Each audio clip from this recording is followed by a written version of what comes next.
to a public place, let's say a grocery shop or a barbing salon, and you were asked to remove your shoes before walking in, what did you do? Did you comply or you simply walked away? Did you find it strange?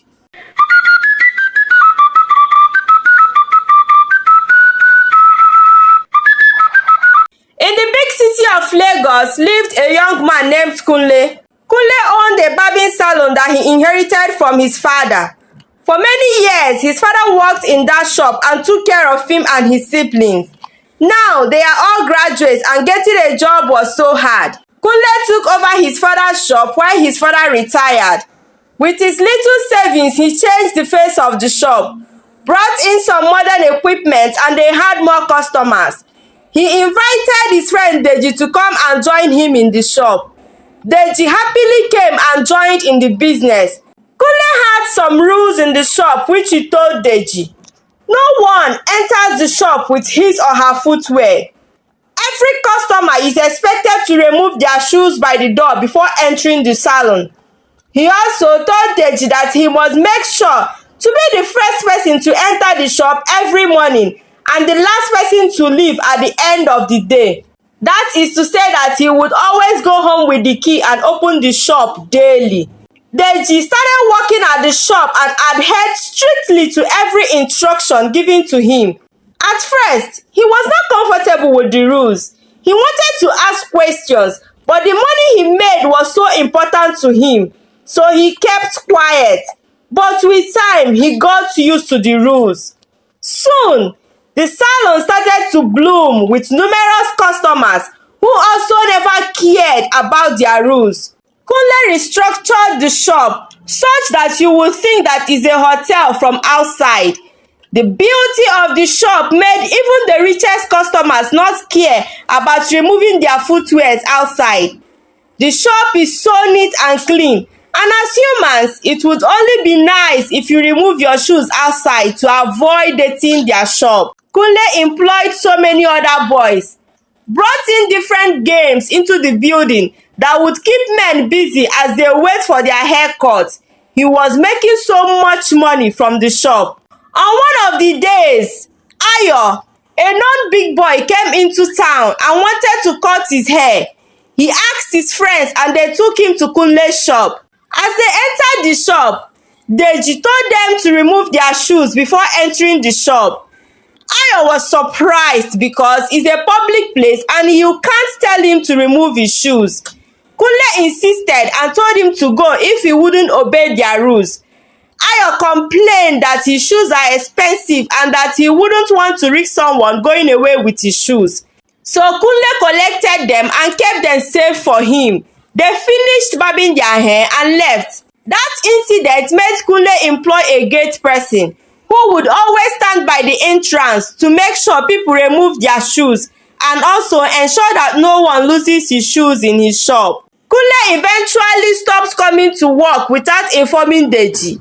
For days, he didn't show up and his numbers were not connecting.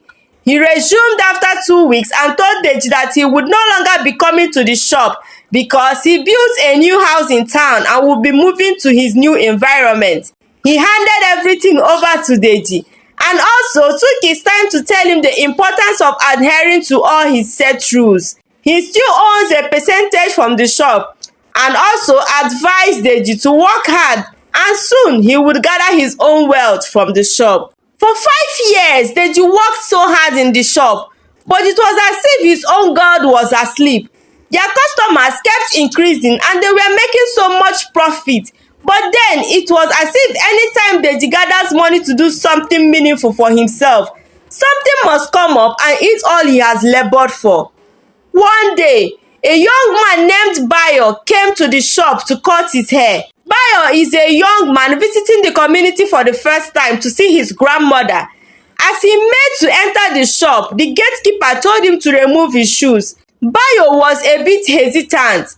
He had a strange feeling within him. He felt a very bad energy around the salon. So instead of removing his shoes, he left. As he left, his mind kept racing back to the salon. Why will people remove their shoes before entering a public barbing salon? He asked himself. Something is wrong. Bayo is a young man with the gift of seeing strange spirits and hearing from them, a gift he got from his late father. So Bayo went back to the salon, but this time he stood opposite the shop and watched from afar the activities going on in the shop. What he saw that day shocked him. Deji had finished making plans on the piece of land he wanted to buy. As he was coming back from the site, a little boy ran out of the road. It happened so far that Deji couldn't control it. He hit the boy. The boy was taken to the hospital, and thank God he didn't die but survived with broken bones. The money he wanted to use and buy the piece of land was finally used for the boy's medical bills. Deji was confused and frustrated. He sat at the bar with his head bent down and eyes filled with tears. Your case is that of monkey dey walk, babu dey chop. Someone whispered into his ears. Deji jerked back to reality as he turned to see the person talking. He turned and saw Bayo. You again? Follow me and see things for yourself, Bayo said to him as he beckoned on Deji to follow him. He gave Deji a substance to rub on his eyes. They sat opposite the shop, and what Deji saw shocked him. As customers removed their shoes and entered the shop, an old dirty-looking woman appeared, carrying a small bowl. Inside that bowl is a red substance. The old woman bent down and carefully poured every sand beneath the customer's shoe into the bowl. She also used her hands and gathered the ones on the floor. Then Bayo said to him, the quantity of sand that this old woman is able to gather in a day is the quantity of money Kunle makes in a day. Not just that, the red substance inside that bowl is Kunle's blood, and it connects Kunle to the destiny of the owners of the shoes. So as his money is multiplying, your fortunes are also going to him. You, Deji, is the first person he connects with daily. You know why? Kunle saw how bright and wealthy your future is. He uses you to start his day, making himself 10 times richer than he should be. And that is why whenever you manage to get little money to make an investment, something happens and then all the money goes. Deji, another problem you have is that you talk too much. Learn to keep some of your secrets and success to yourself. Maybe if you had kept some of your dealings to yourself, you would have 1 or 2 properties of your own, notwithstanding Kunle's evil eyes on you. Kunle never tells you anything about himself, but you always run to him to tell him about yours. And whenever you do, he would make sure to scatter all you have labored for.